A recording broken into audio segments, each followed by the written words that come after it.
24 మార్చి నుండి రిటైర్ అయినటువంటి ఉద్యోగులందరినీ కూడా ఇవాళ రోడ్డు మీదకి తీసుకొచ్చినటువంటి ప్రభుత్వాన్ని మేము నిర్బంధంగా నిరసిస్తున్నాము.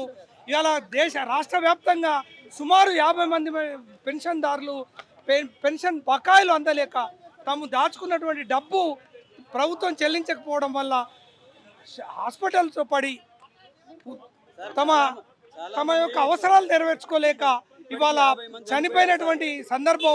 ఇది ఏ ప్రభుత్వం దేశవ్యాప్తంగా ఏ ప్రభుత్వం కూడా ఈ రకంగా వ్యవహరించలేదు. ఇది చాలా అన్యాయమైనటువంటి విషయము. 50 మంది చనిపోతే కూడా ఈ ప్రభుత్వానికి చీమ కుట్టినట్టు కూడా లేదు. ఈ తల మీద పెట్టుకున్నామండి.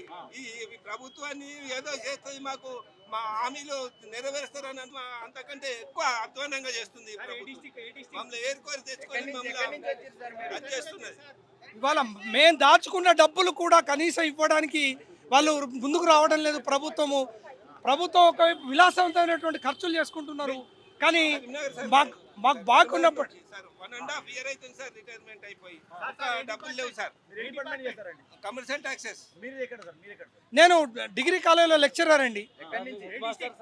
Doctor Vangala Srinivasu degree college లెక్చరర్ను. నేను SRR కాలేజ్ కరీంనగర్. సార్ మాకు రావాల్సినటువంటి బకాయిలు మాకు చెల్లించేటువంటి ప్రభుత్వము ఉచితంగా ఇవ్వడం లేదు. ప్రభుత్వం దయాదక్షిణంగా ఇవ్వాల్సిన అవసరం లేదు. మేము దాచుకున్న డబ్బులు, మాకు రావాల్సిన డబ్బులు వెంటనే చెల్లించాల్సిందిగా మేము డిమాండ్ చేస్తున్నాం.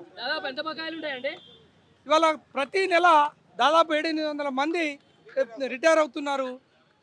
కనీసం ఒకరికి 50 లక్షల చొప్పున ఇప్పటికీ దాదాపుగా ఒక 3,000 కోట్లు ఇవ్వాల్సినటువంటి అవసరం ఉంది.